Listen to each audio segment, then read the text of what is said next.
3 a.m. The sound you're hearing, that's glass. Exploding. A brick just went through Anjali's living room window, 2 days after she buried her husband. She's sitting in the dark. Red light from the street lamp bleeds through the curtains. Her hands don't shake. They're gripping a letter. Most widows get a pension, life insurance, maybe some savings bonds tucked in a drawer. Anjali? She got a hitman's calling card. Here's what you need to know. Suresh Patel was a saint. The community said so at his funeral. 40 years of marriage. Never raised his voice. Never missed a temple donation. The kind of man who ironed his own shirts and called his mother every Sunday. But saints don't leave behind letters with loan shark names. They don't have strangers whispering threats at their own funerals. Wait, back up. Let me show you something. 6 months ago, Suresh got an award. Pillar of Integrity. The photo's still on the mantle.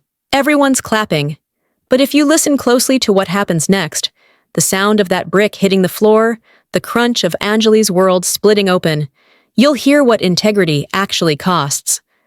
This is the story of how a woman who never wrote a check took down a crime ring with nothing but a notebook and spite. That notebook's still in her lap when the shouting starts. "Open the door, Auntie!" The voice isn't polite. It's the kind of voice that's used to doors opening, locks breaking if they don't. Anjali counts 3 men outside. Maybe 4. Hard to tell through the peephole with her vision blurring at the edges. Her fingernails are digging crescents into the paper. The letter. She's read it 11 times now. 11 times since the stranger at the funeral pressed it into her palm like a death warrant. The names swim in the red light. Rajan, Mehta, Khanna, Tiger. Tiger isn't a real name. That's the problem. Real names you can trace. Real names have addresses and wives and children who go to the same school as your grandchildren. But Tiger? That's the kind of name that exists in whispers and back alleys, and the space between what you know and what you're afraid to admit. "We know you're in there. We can smell the chai." She did make tea 20 minutes ago. Muscle memory. Grief does that.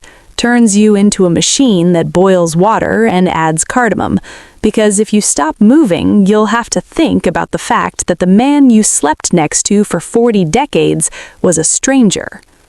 The banging gets louder. Her door's solid, teak, installed when her father-in-law built this house in '72. But solid doesn't mean permanent. Nothing's permanent. She learned that when the jeweler weighed her grandmother's bangle and looked at her with pity. "Brass," he'd said. Just that one word. She'd worn that bangle for 18 years. 18 years of weight on her wrist, and it was fake the entire time. Wait, focus. The men outside aren't here about jewelry. They're here because Suresh borrowed money. Not from banks. Banks have paperwork and legal proceedings and timelines that stretch longer than fury. He borrowed from people who show up at 3 a.m. with bricks and brass knuckles and a loose understanding of what constitutes interest. Anjali stands. Her knees crack. 63 years old and her body's already betraying her, joints popping like firecrackers. She smooths her sari, white cotton, white widow, the color of surrender. The shouting stopped. That's worse. Silence means they're done asking. She hears the scrape of metal, crowbar probably, wedging into the doorframe. They're not even pretending to be civilized anymore. The first splinter of wood cracks off and falls to the floor. Her son's not coming. She called him yesterday. He said, "Ma, I have my own family to think about." Like she wasn't family. Like 40 years of raising him, of packing his lunch and checking his homework, and lying to his teachers about why he couldn't afford the field trip, didn't earn her a spot on his priority list. He knew. That's the part that hollows her out.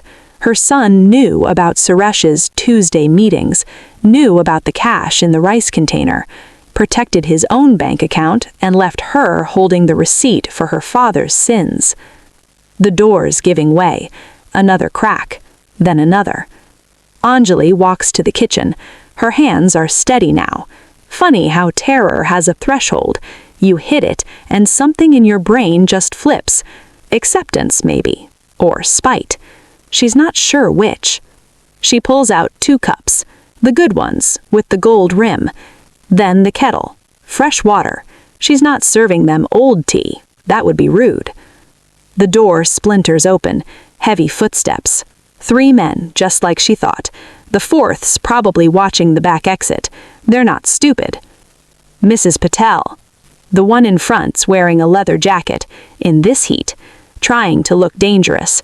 He's maybe 30, with a scar through his eyebrow that's too clean to be from a real fight. You know why we're here. I do. Her voice doesn't shake. She gestures to the table. Sit, the water's almost ready. They don't sit. They look at each other. Confusion passing between them like a virus. This wasn't the script. The script was old widow cries, begs, offers jewelry that's already been appraised and rejected. We're not here for tea, Auntie. I know what you're here for. She pours the water anyway. Steam rises. You're here for the 2-lakh Suresh borrowed from Rajan, and the 3-lakh from Mehta, and the 1.5 from Khanna. She looks up. And whatever Tiger's calling his cut these days. The leather jacket freezes. How do you... She slides the letter across the table, because unlike my husband, I read the fine print. Fine print. That's what her mother-in-law used to say separated the clever from the foolish. Read everything twice, Anjali. Once for what they're telling you, once for what they're hiding. 1 week earlier, Anjali hadn't read anything. She just stood there in her best silk sari, the green one with gold threading, accepting condolences like communion wafers. The community center smelled like marigolds and lies. Such a good man, Mrs. Deshmukh kept saying, dabbing her eyes with a handkerchief that cost more than Anjali's monthly grocery budget. Always helping others. Helping himself, more like.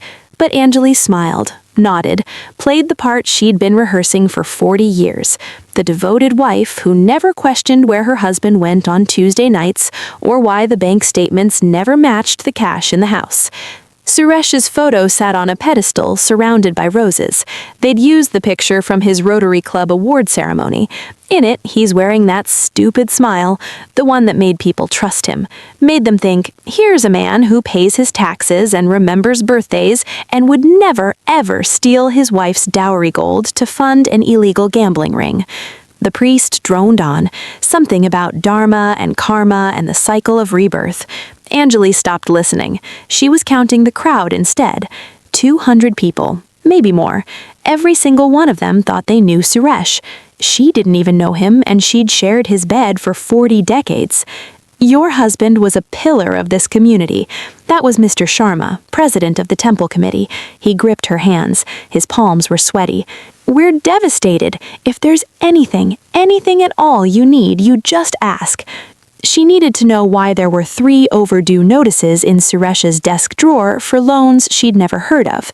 But you don't ask that at a funeral, not when everyone's watching, not when your family's honor hangs on maintaining the fiction that your marriage was anything other than a 40-year performance. The line of mourners stretched out the door. Businessmen, neighbors, people she'd never seen before in her life suddenly weeping like they'd lost a brother. The spectacle of it made her teeth hurt. Then he appeared. Stranger's the wrong word. Stranger implies unknown. This man, late 40s, clean-shaven, wearing a black shirt that probably cost more than her rent. He wasn't unknown. He was wrong. His face didn't match the occasion. Too sharp, too awake. Everyone else had that glazed funeral expression, but his eyes were doing math. He didn't get in line, just walked straight up to her while she was standing near the tea station, finally alone for 30 seconds. Mrs. Patel? Not a question, a statement. Yes? Her voice came out smaller than she wanted. He didn't offer his hand, didn't bow his head, just reached into his jacket pocket and pulled out an envelope. Plain white, no name on it. You have 48 hours. That's all he said, then pressed the envelope into her palm. The paper was warm from his body heat, and walked away, disappeared into the crowd like smoke. Anjali's fingers closed around it automatically. Her heart was doing something violent in her chest, slamming against her ribs like it was trying to escape. She looked down. The envelope wasn't sealed. She could see the edge of lined paper inside, covered in handwriting she recognized, Suresh's handwriting, the same loops and slants he used for grocery lists and birthday cards. She should have opened it right then, should have ripped it apart in front of everyone and demanded answers, but the weight of 200 watching eyes kept her frozen. The performance had to continue. Good widows don't make scenes. They don't shout or accuse or question the narrative everyone's agreed upon. So she smiled, tucked the envelope into her purse, accepted another round of "he was such a good man" from people who couldn't even spell his mother's name, but her hands wouldn't stop shaking. Later, after the ceremony, after the prayers, after everyone finally left and she was alone in the house that still smelled like his cologne, she opened it. Names. 8 of them, written in Suresh's careful script like he was making a shopping list. Next to each name, numbers. Not phone numbers, too large. Lakhs, crores, amounts that made her vision blur. At the bottom, one sentence. They won't wait. The paper's still in her purse when the brick comes through the window 2 days later. 48 hours. Turns out the stranger wasn't exaggerating. Exaggerating would have been kind. At least exaggeration leaves room for hope. Maybe they'll give you 72 hours instead. Maybe they'll negotiate. But 48 hours means exactly what it sounds like. Pay or bleed. Anjali's standing in front of the steel Elmira the morning after the stranger's visit. Still in yesterday's sorry, because sleep didn't happen. The lock clicks open. Inside, her life in jewelry form. 22-carat gold bangles from her wedding. The necklace her mother wore. Then her grandmother before that. Earrings Suresh gave her on their 10th anniversary, the year he still pretended to care about dates. Each piece has a memory attached. Each memory's about to become cash. She pulls out the heaviest bangle, the one with the carved peacock design. It's got weight to it, real weight, the kind that leaves an indentation on your wrist after wearing it all day. She used to wear this every Diwali. Family photos going back 20 years show this exact bangle catching the camera flash. The jewelry shop's 3 blocks away. She's been going there since 1985, back when old Mr. Kapoor ran it and would give her tea while appraising her mother's old pieces. His son runs it now. Younger Kapoor. Less tea, more business, but honest enough. The bell chimes when she walks in. The shop smells like metal and possibility, that specific scent of gold that's part earth, part sweat, part dreams people are either buying or selling. Mrs. Patel. Kapoor looks up from his scale. I heard about Suresh. My condolences. Everyone's condolences feel like accusations now. I need to sell this. She slides the bangle across the counter. No preamble, no story, just transaction. He picks it up, turns it over in his hands. His expression does something she can't read, shifts from professional to confused, to something that looks like pity. Mrs. Patel. He sets it on the scale. The number that appears makes her stomach drop, but not for the reason she expects. This is brass. The word doesn't make sense. She heard it. Her brain processed the syllables, but the meaning won't attach to reality. That's not possible. I'm sorry. He's already reaching for his testing kit, the acid that separates truth from fiction. See? Gold doesn't react like this. This is brass with gold plating. Very good plating, I'll give him that. But brass. The floor tilts. Anjali grabs the counter to keep from falling. Her vision's doing that thing again. Edges blurring, colors too bright. I've worn that bangle for 18 years. Then someone switched it 18 years ago. Kapoor's voice is gentle. Too gentle.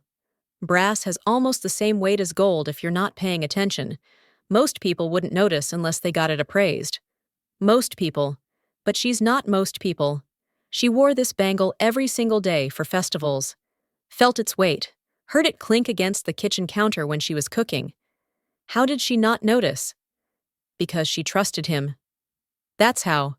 Her hands move on autopilot, pulling out the other pieces. The necklace. The earrings. The smaller bangles she was saving for her granddaughter's wedding someday. Kapoor tests each one. His face gets sadder with every result. Brass, brass, brass, brass. The earnings are real, he finally says, like that's supposed to be comforting. 22 carat, but they're small, maybe 15,000 rupees worth. 15,000. The letter in her purse has numbers in the lakhs. Crores. She could sell every real piece of jewelry she has left, and wouldn't even cover the interest on whatever Suresh owed to the first name on that list. When did he swap them? Her voice sounds far away. Someone else's voice. Kapoor shrugs. Hard to say. This kind of plating deteriorates over time. Based on the wear patterns, 5 years ago, maybe 6. 5 years. While she was cooking his meals and washing his clothes and sitting next to him at family functions, he was systematically replacing her dowry, her only independent wealth, with fake metal. Every Tuesday, he'd disappear for banking. She used to joke about it. My husband and his Tuesday banking ritual made it sound charming, dependable, when really he was taking her jewelry piece by piece to get replicated, swapping them out so gradually she never felt the difference. The genius of it makes her want to scream or vomit. She's not sure which. I'm sorry, Kapoor says again. If there's anything. There isn't. She takes the 15,000 in cash and walks out. 3 blocks home. Each step feels like wading through water. The house is exactly how she left it. Suresh's reading glasses still on the side table. His slippers by the door. The entire space is a museum to a man who never existed. She heads straight for his office. Time to burn it all down. Burning requires knowing what to burn. Right now, Anjali's standing in Suresh's office, the room he kept locked for important paperwork, and she has no idea where to start. The desk's first. She yanks open drawers like she's performing surgery on a corpse. Bank statements that show deposits she never made. Receipts for purchases she never saw. A life happening in parallel to hers. Same house, different universe. Nothing explains the names on that list. She moves to the filing cabinet. Tax returns dating back to 1991. Property deeds. Insurance policies that expired years ago. But he kept filing anyway because Suresh was meticulous about useless things and careless about everything that mattered. Still nothing. The bookshelf's next. He kept business books here. Accounting textbooks from his college days. Management guides he never read. She starts pulling them off the shelf one by one. Dust everywhere. Some of these haven't been touched in decades. Then her hand lands on the Bhagavad Gita. Red leather binding. Gold lettering. The same copy his mother gave him when they got married. He used to read from it every Sunday morning, lips moving silently, performing piety like it was a tax he owed. The weight's wrong. Books have a weight you learn after holding enough of them. This one's too light. She opens it. The pages have been carved out, hollowed. Someone, Suresh, obviously, took a razor blade and cut a rectangle through the middle, leaving just enough margin to make it look untouched from the outside. Inside the hollow, a notebook, black cover, spiral binding, the kind you buy at any stationery shop for 30 rupees. Nothing special about it except what's inside. She sits on the floor, doesn't trust her legs to hold her anymore. The first page is dated January 2019, 7 years ago. Suresh's handwriting fills every line, that same careful script he used for the letter the stranger gave her. But this isn't a list, it's a ledger. Names down the left column, amounts in the middle, dates on the right, and in the margins, notes. Tiny annotations in shorthand that make her skin crawl. Rajan, 2L, wedding expenses, daughter, paid via SBI, source, Meta Black Kana, 3.5L, business expansion, paid cash, source, Tiger Offshore Deshmukh, 1.2L, medical emergency, wife, paid via HDFC, source, community fund, wait, go back, Deshmukh, Mrs. Deshmukh. The woman who cried at the funeral and called Suresh a pillar of the community. Her husband borrowed money from Suresh for his wife's medical bills. And the source, the actual source of that money, was marked as Community Fund. Anjali flips pages, more names, more amounts, people she knows, neighbors, temple committee members. the guy who runs the grocery store on the corner. Everyone borrowing from Suresh, and Suresh borrowing from people with names like Tiger and Mehta to fund them. He wasn't a loan shark, he was the middleman, the converter. Taking black money, illegal cash, offshore funds, things that couldn't be deposited in banks, and turning it into clean community loans. The scale of it makes her dizzy. There are 43 names in this book. 43 families who owed Suresh money. And for every loan Suresh gave out, there's a corresponding entry showing where the money came from. Dirty money in, clean money out. Like a washing machine, but for crime. She keeps flipping. The entries get more detailed as the years progress. By 2023, he's not just listing amounts, he's noting percentages, interest rates, payment schedules. There are asterisks next to certain names, with notes like late payment, applying pressure, or default risk, secure collateral. Collateral. That word again. She finds the entry dated March 2021. Her name's there. Not in the borrower column, in the collateral column. Anjali jewelry, replaced with brass replicas. Total value 4.2 L. Used to secure Tiger loan 4.2 lakhs. Her entire dowry. Listed like inventory. Like she was a storage unit he could raid whenever he needed cash. But that's not even the worst part. The worst part is the page dated November 2024. 2 months before he died. The handwriting's shakier here. Desperate. He's written the same name 3 times, each time with a larger number next to it. Tiger, 15L outstanding. Deadline, Deck 15. Tiger, 18L with interest. Deadline moved to Deck 22. Tiger, 22L. Final, no extension, December 22nd, was 3 days before Suresh's heart attack. If you believe in coincidences. Anjali doesn't believe in coincidences anymore. She turns to the last page. There's one final entry, dated December 20th. Just 4 words, underlined twice. They won't wait longer. Her hands are shaking so hard the notebook almost falls. This isn't just debt. This is terror written in pen. Suresh didn't die of a heart attack. Fear killed him. Fear's contagious. Anjali's learning that now, holding a dead man's confession while her heart does gymnastics in her chest. The notebook's still warm from her grip when she picks up the phone. Her son answers on the 4th ring. Ma, I'm in a meeting. Rahul, 38 years old, works in IT, has a wife who posts filtered photos of their apartment on Instagram, and 2 kids who don't visit their grandmother anymore because they're too busy with activities. I need you to come home. Her voice cracks on the last word. Not intentional. Just what happens when your entire reality's been shredded and set on fire. Can it wait? I've got a presentation at 4. Your father was running a money laundering operation out of our house, and now people are threatening to kill me. Can your presentation wait? Silence. Not the shocked kind. The calculating kind. She can practically hear his brain rearranging facts, building defenses. I'll be there in an hour. He shows up in 45 minutes, parks his Honda Civic on the street instead of the driveway, already planning his escape route. Anjali's watching from the window. She knows her son, knows the way he moves when he's protecting himself. He doesn't hug her when he walks in.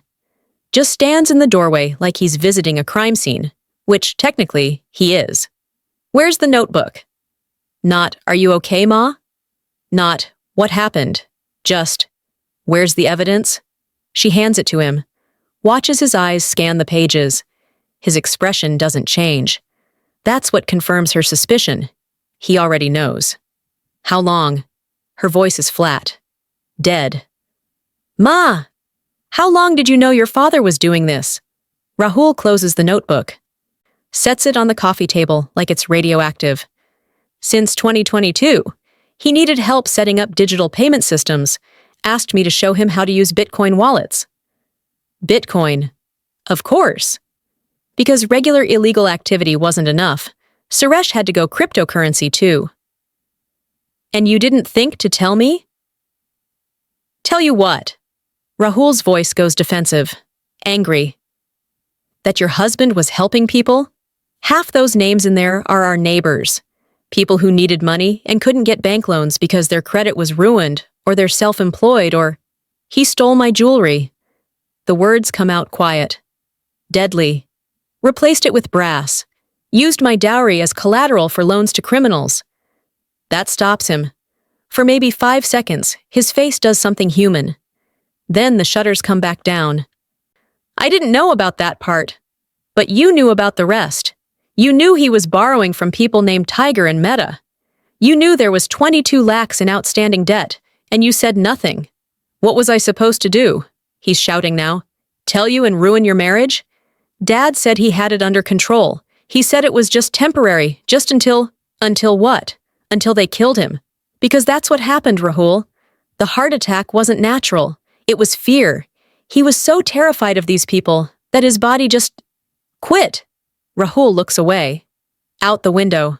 Anywhere but at her. I protected my family. His voice is smaller now. When Dad asked me to co-sign on a property loan last year, I said no.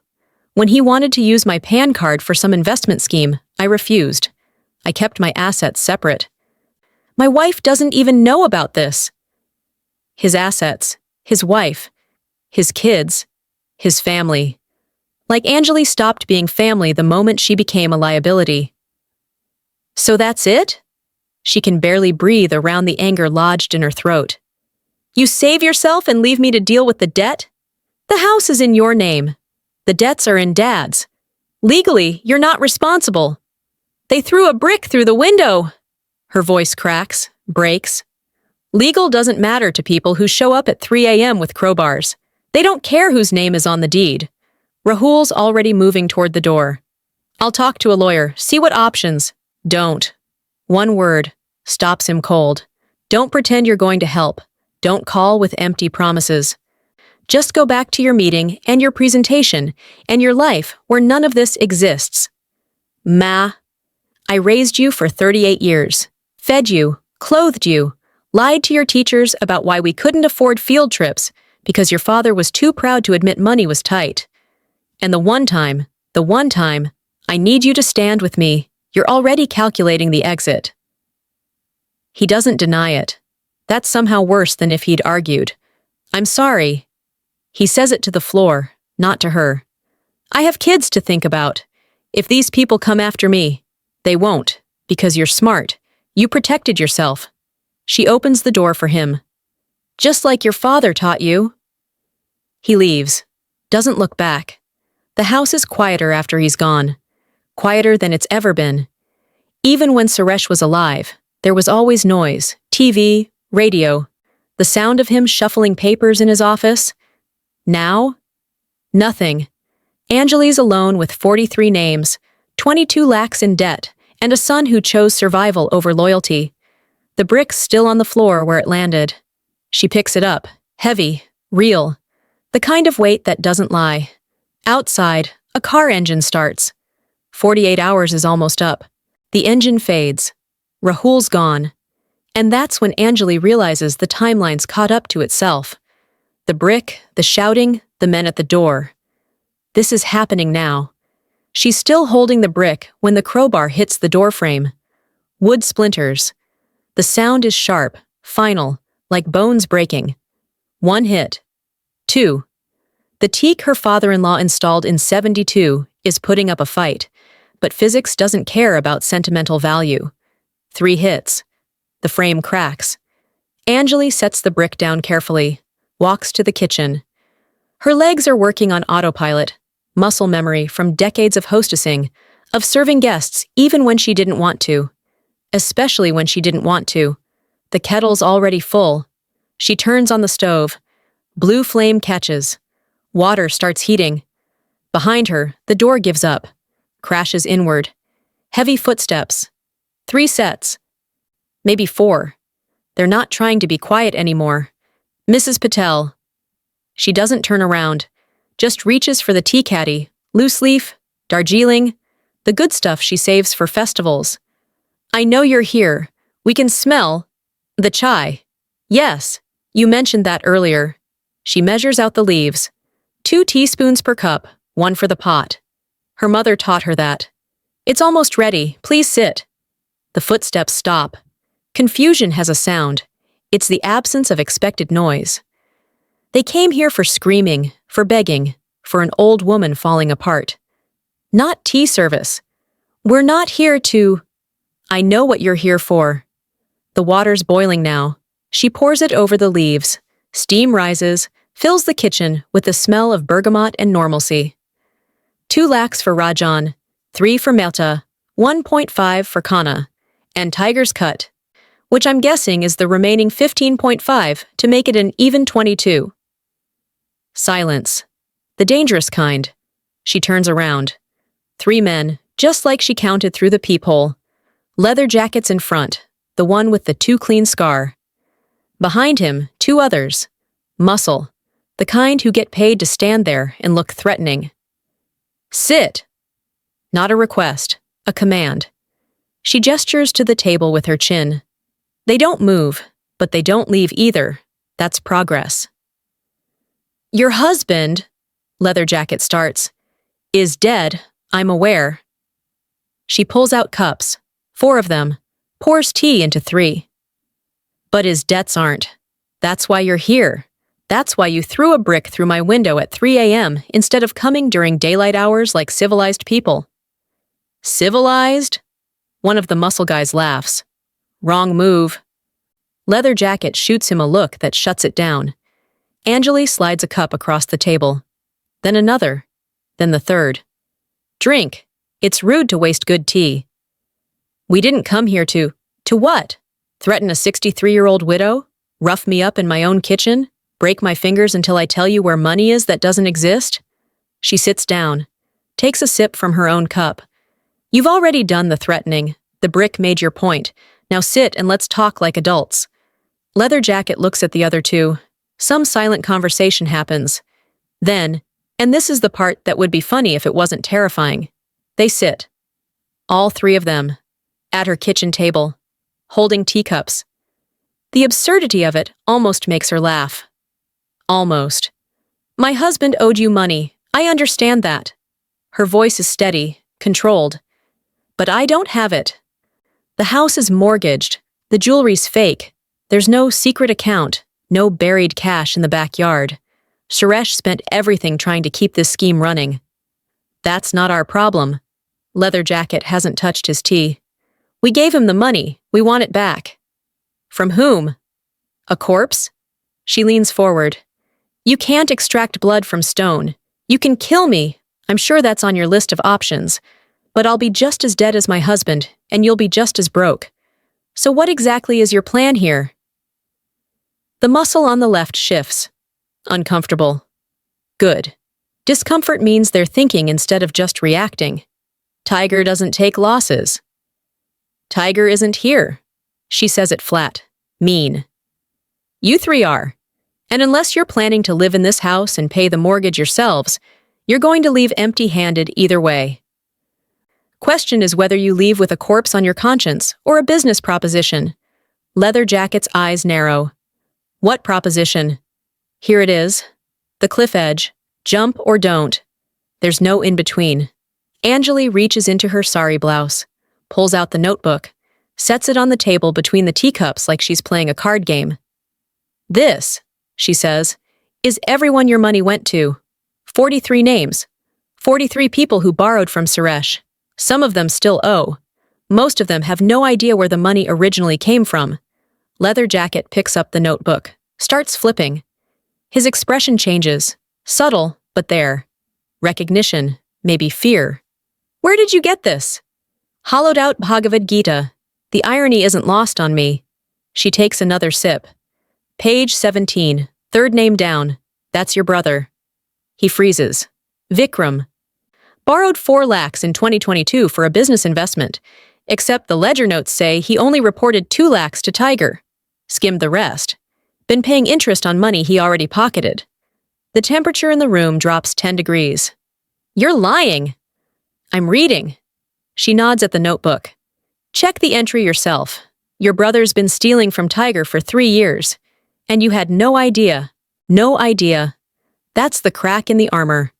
Anjali can see it spreading across Leather Jacket's face. the realization that the threat isn't coming from her. It's coming from inside his own operation. He's flipping through the notebook now. Frantic. Page after page. His hands are shaking just enough to make the paper rattle. This doesn't prove anything. But his voice says otherwise. His voice says he's already doing the math, calculating how much his brother stole, how long the lie's been running. Doesn't it? Anjali takes another sip. Her cup's almost empty. Page 23. Maida's cousin borrowed 6 lakhs for a wedding. Paid back 4. The other 2? Ledger says it went into a side account. Your boss doesn't know about that either, I'm guessing. The muscle on the right shifts in his chair. Uncomfortable doesn't cover it anymore. This is panic adjacent. Page 31. She's not even looking at the notebook. She memorized this. Spent the last 2 days reading this thing like it was scripture. Someone named Rajan Jr., that's your associate, right? Borrowed 8 lakhs in 2023. Reported 6 to Tiger. The other 2 funded a second mistress your team doesn't know about. Leather Jacket slams the notebook shut. Why are you telling us this? Because I'm giving you a choice. She stands, walks to the counter, pulls out her phone. Old model. Flip phone. The kind that can't be hacked remotely because it barely qualifies as smart. Right now, I have 3 numbers queued up to call. Want to guess whose? Silence. The kind that means they're listening. Mrs. Vikram, Mrs. Maida's cousin, and Mrs. Rajan Jr. She holds up the phone so they can see the screen. 3 contacts, all women's names. I don't need to explain the entries to them. I just need to forward photos of the relevant pages. They'll figure out the rest. You wouldn't. But Leather Jacket's voice has no conviction. He knows she would. Can see it in the way she's holding that phone like it's a detonator. I spent 40 years married to a liar. 40 years smiling at family functions, while my husband systematically stole everything I owned. You think I'm afraid of making 3 phone calls? The muscle on the left actually stands up. Tiger will kill you for this. Tiger's not here. You 3 are. And in about 30 seconds, you're going to make a decision. She sets the phone on the table. Face up, screen still glowing. Option 1. You kill me. The phone's set to auto-forward those photos if I don't input a code every 12 hours. Even dead, I destroy your operation. Your boss finds out about the skimming, about the side accounts, about every single person in this notebook who's been stealing from him, and then he kills all of you.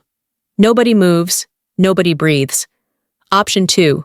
You walk away, right now. You tell Tiger that Suresh's widow is broke, the house is worthless, and there's nothing to collect. You write off the loss.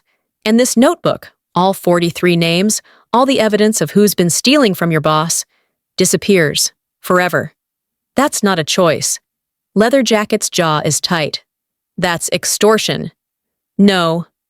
Anjali picks up her teacup, drains the last sip. Extortion is when I demand money. This is mutually assured destruction. I'm offering you survival. The difference matters.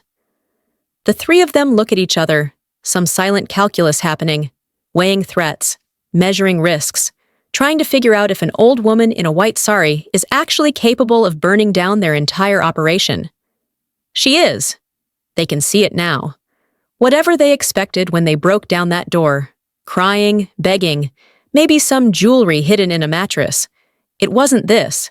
How do we know you won't send those photos anyway? The muscle on the right. First time he's spoken. His voice is younger than she expected. Maybe 25. Still has acne scars. You don't. Simple. Honest. But I have no reason to. I don't care about Tiger's operation. I don't care about who's stealing from him. I care about keeping my house and protecting my grandchildren. Your secrets are only valuable to me as long as they keep you away from my door. Leather Jacket stands. The other 2 follow. The choreography of retreat. If we find out you made copies, you won't, because I'm not stupid. She walks to the door. Opens it. The frame's still splintered from the crowbar. But if you come back here, if any of you, or Tiger, or anyone else from your organization shows up at this house again, Every wife in this notebook gets a very detailed explanation of where her husband's money went. They file out, single line, like students leaving class. Leather Jacket stops at the threshold, turns back. You're not afraid. I'm terrified. The truth, raw. But fear and action aren't opposites. Fear is just the cost of staying alive. He nods, almost respectful. Then he's gone. All three of them. Walking down her driveway like they didn't just break down her door. Anjali closes what's left of the door, slides the deadbolt. Not that it matters. The frame's destroyed. A strong wind could blow it open now. She walks back to the kitchen. Her hands are shaking so hard she can barely hold the phone. The auto-forward feature doesn't exist. She made it up. But they don't know that. They'll never know that. She sits at the table. The notebook's still there. 43 names, 43 secrets, and one widow who just learned that information isn't power. Threat is. The idea lands like a grenade with the pin still in. Leather Jacket staring at the page with his brother's name, face doing complicated math. Behind him, the muscle guys have gone statue still. The kind of stillness that happens right before violence or right before retreat. Anjali doesn't blink, just sips her tea like she's discussing the weather. 4 lakhs. She says it conversational. Easy. Vikram told Tiger he needed 2. Put the rest in a fixed deposit under his wife's maiden name. The account numbers in the margin notes. Suresh was very thorough about documenting everyone's lies. Shut up. Leather Jacket's voice has lost its edge. Now it's just raw, scared. You don't know what you're talking about. Page 17, 3rd entry. Check it yourself. She slides the notebook closer. Or don't. Either way. Your brother's been skimming, and the moment Tiger finds out, Vikram's not the only one who pays. You vouched for him, brought him into the network. That makes you responsible. The muscle on the right finally speaks. We should just take the book. You could. Anjali doesn't look at him, keeps her eyes locked on Leather Jacket. Rip it out of my hands, burn it, kill me to make sure I don't talk. But here's the thing about insurance policies. They don't work if there's only one copy. Leather Jacket's hand stops halfway to the notebook. What? You think I'm stupid enough to keep the only evidence in my kitchen while 3 criminals drink my tea? She almost smiles. Almost. There's a photocopy in a safety deposit box at Punjab National Bank. If I don't check in with my lawyer every 48 hours, he opens it. Sends copies to the income tax department, the police, and, this is my favorite part, every single wife whose husband's name appears in that book. The room goes so quiet, she can hear her own heartbeat. You're bluffing. But he doesn't sound convinced. Am I? She stands, walks to the counter, pulls out her phone, the old Nokia that Rahul bought her 5 years ago because smartphones were too complicated for someone your age, Ma. She opens the image gallery, shows Leather Jacket a photo of the first page of the notebook, stamped with yesterday's date and a bank seal. His face drains, actual color leaving actual skin. Mrs. Patel, don't.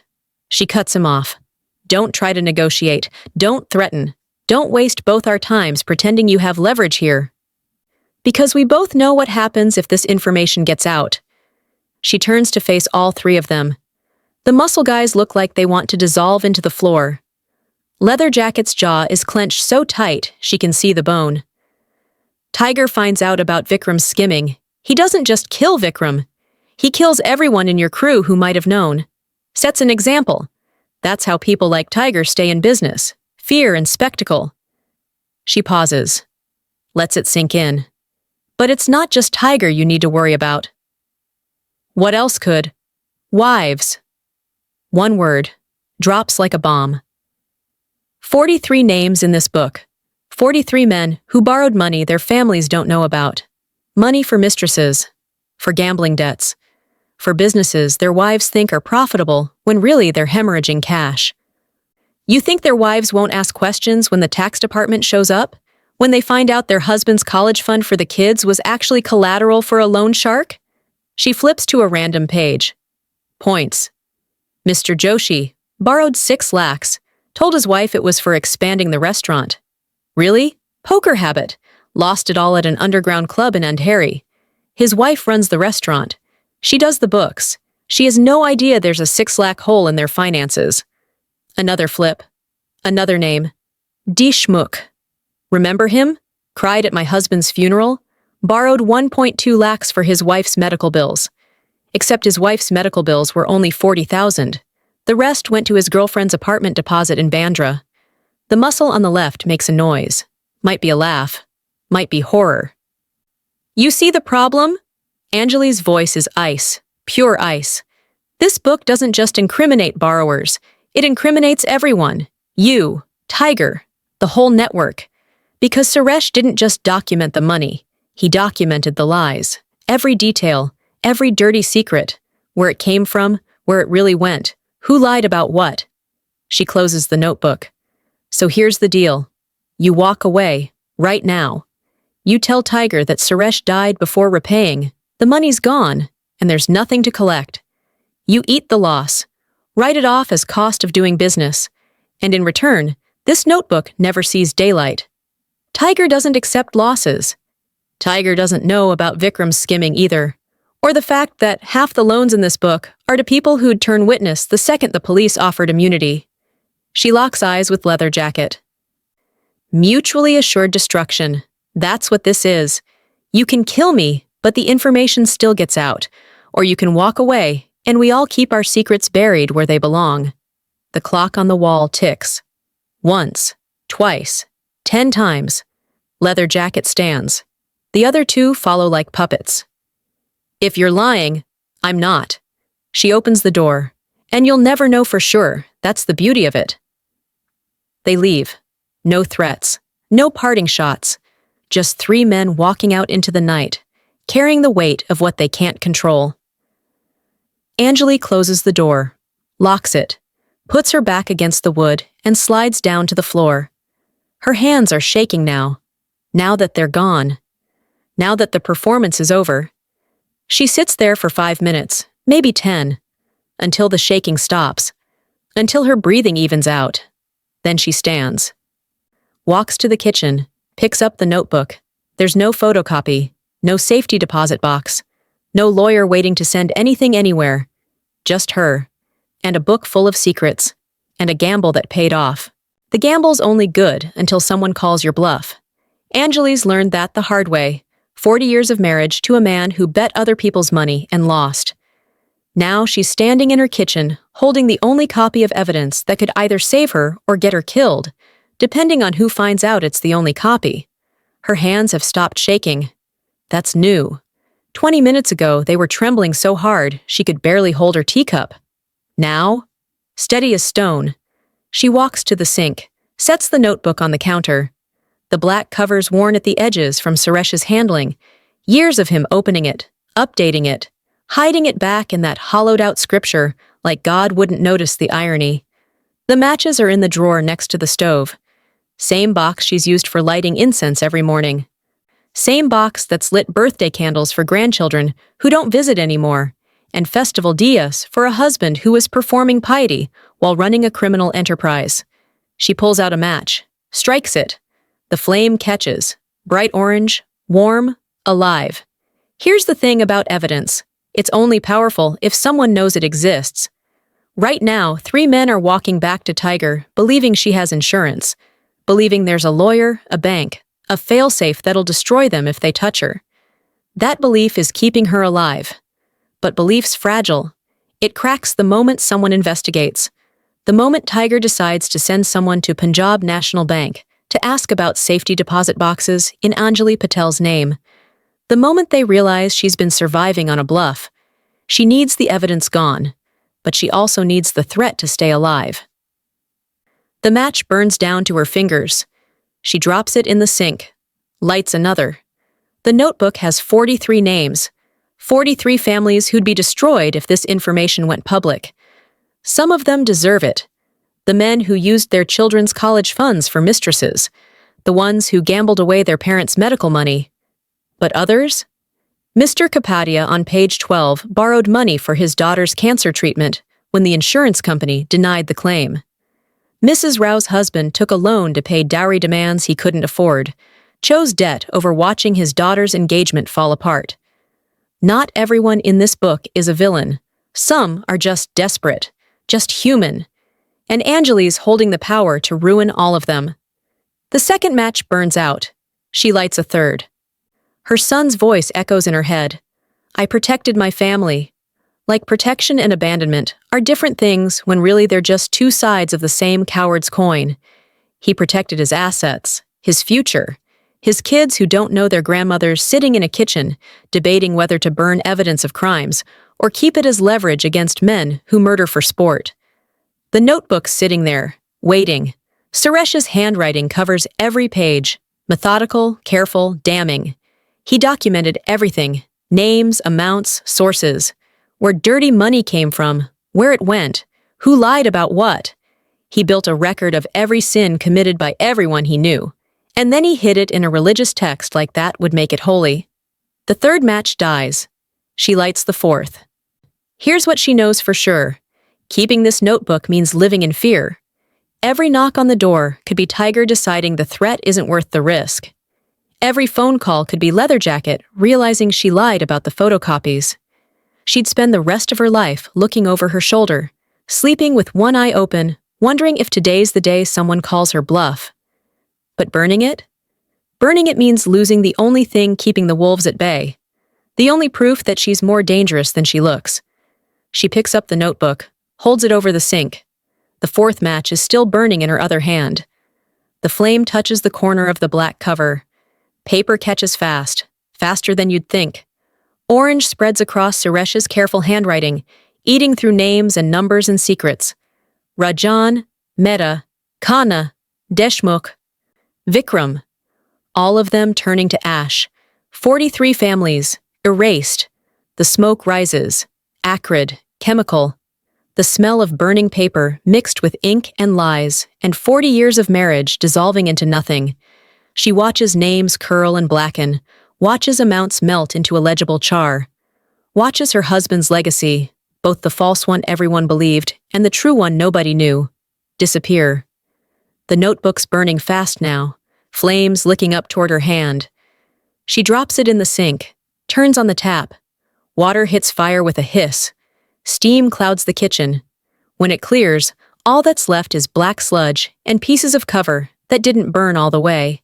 She stares at the remains. The evidence is gone. The leverage is gone. The insurance policy she never actually had is now definitely destroyed. But here's the thing nobody tells you about bluffing. The power isn't in the cards you're holding. It's in making everyone believe you've got cards worth holding. Tiger doesn't know the notebook's burned. Leatherjacket doesn't know there were never any photocopies.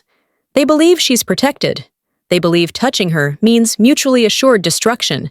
And belief, even false belief, is enough to keep her breathing. Anjali turns off the tap, washes the ash down the drain, watches 43 secrets disappear into the Bombay sewage system where they belong.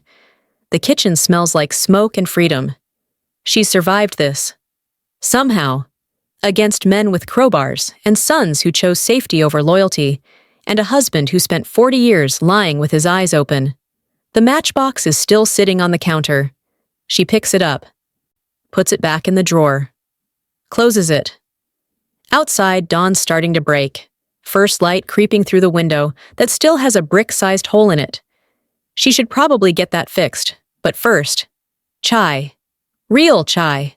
Not the kind you serve to criminals, the kind you make for yourself when you've just destroyed evidence, bluffed your way out of death, and realized you're completely, terrifyingly alone.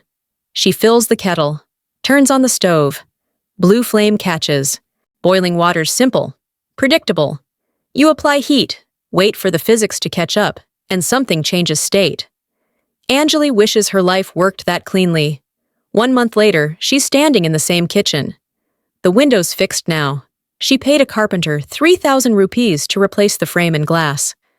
Cost more than she wanted to spend, but broken windows invite questions from nosy neighbors, and questions are the last thing she needs. The white sari's gone. Donated to the temple last week, along with every other piece of widow's clothing she owned. Today, she's wearing teal, not bright, not screaming. Just color. The kind of color that says, I'm done performing grief for a man who didn't earn it. Her son hasn't called. 32 days since he walked out that door, choosing his comfort over her survival, and radio silence. His wife posted photos from their Goa vacation on Facebook. Anjali saw them. Beaches, sunset, the kids building sandcastles. Rahul smiling in every shot like he doesn't have a mother who almost got murdered over his father's debts. She stopped waiting for the apology. Stopped expecting anything, really. That's what the last month taught her.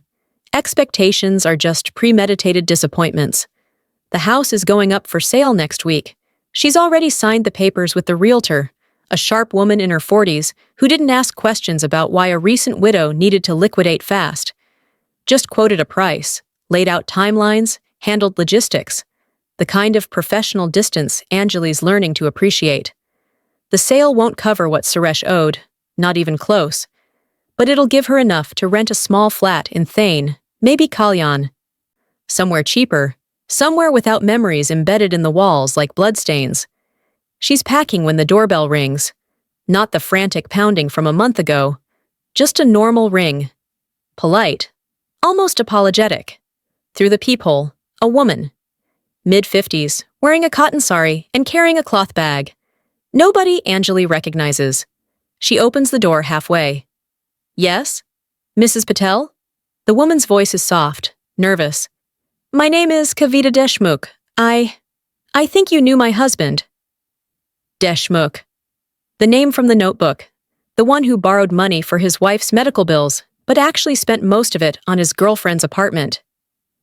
Anjali's hand tightens on the doorframe. Your husband attended my husband's funeral. He did. Kavita looks down. He also told me everything, last week, about the loan, about the other woman, about why we've been struggling financially when he kept saying business was slow. The silence stretches. Anjali doesn't know what to say, doesn't know if there's anything to say. I'm not here to ask for anything, Kavita continues. I just wanted to tell you that I know, about the notebook, about what you did. Every muscle in Anjali's body locks. I don't know what. Please. Kavita holds up a hand. Vikram, that's Leather Jacket's brother. He's my cousin. He told his wife everything after that night. And she told me. We grew up together. She knew about my husband's loan. This is it.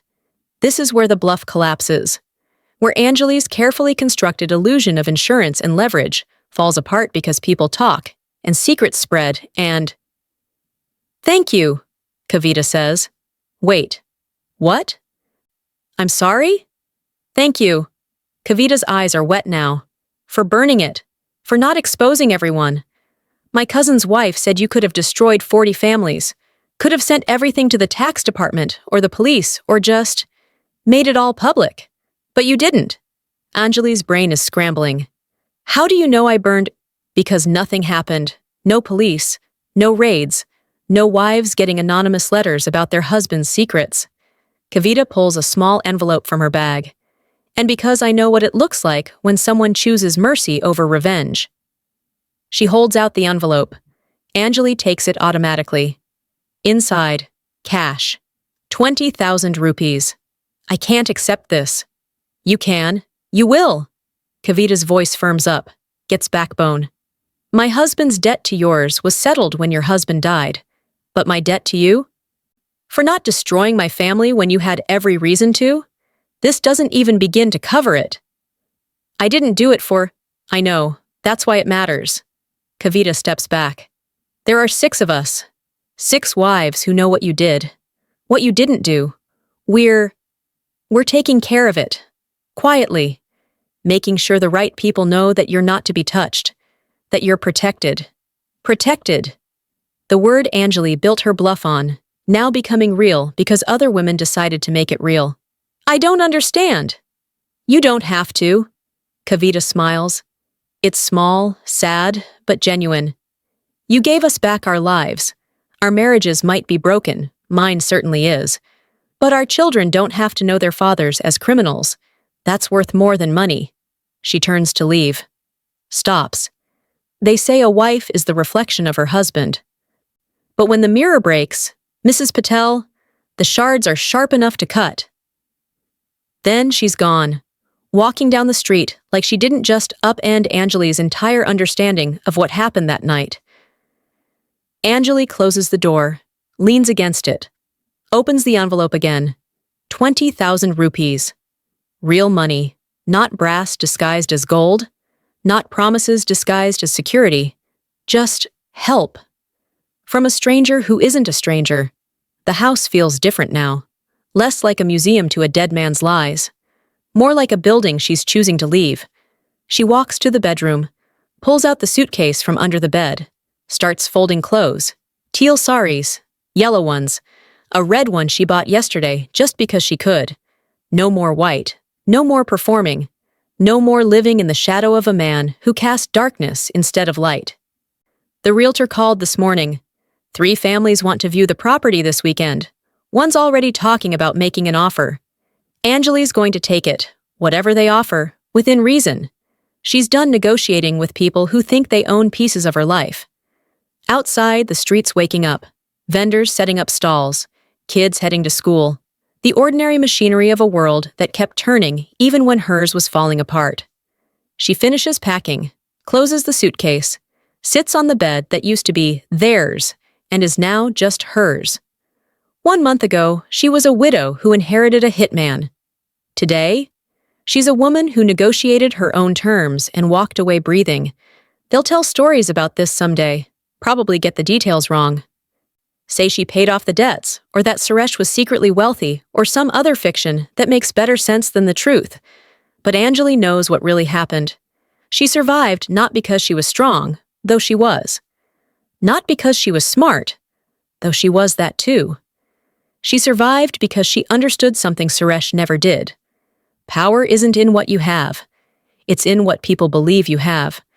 And sometimes, when you're desperate enough and brave enough and tired enough of being scared, belief is sharper than any weapon. The doorbell rings again. The realtor, probably. Early, but eager. Anjali stands, smooths her teal sari, checks her reflection in the mirror. The woman looking back isn't the one who sat in darkness holding a letter a month ago. This woman has edges. Angles. The kind of face that's been broken and reassembled and is somehow more whole for it. She opens the door. The future's waiting. If you've ever wondered what you'd do when the person you trusted most turns out to be a stranger, if you've ever felt that sick drop in your stomach, realizing your whole life was built on someone else's lie, then you already know why Anjali's story matters. This isn't about crime. It's about what happens after the crime, when you're left holding the bill for someone else's choices, and the world expects you to stay quiet about it. Subscribe if you want more stories about people who refuse to stay quiet. The ones who took the shards of their broken lives and turned them into something sharp enough to fight back with. Because here's what nobody tells you. Survival isn't pretty. It's not noble. It's just refusing to die on someone else's terms. We're digging into more true stories like this, the kind that don't make you feel better. They make you feel ready. Next week, a school teacher who discovered her pension fund was being embezzled by the principal, and what she did with a photocopier and 15 years of budget reports. Hit subscribe. Not because you should, because you want to know what happens when ordinary people stop playing by rules that were rigged against them from the start. And if Anjali's story hit different, if you know someone who needs to hear it, send them this video. Sometimes the best thing you can give someone isn't advice. It's proof that other people survived the unsurvivable. See you next week. Stay sharp.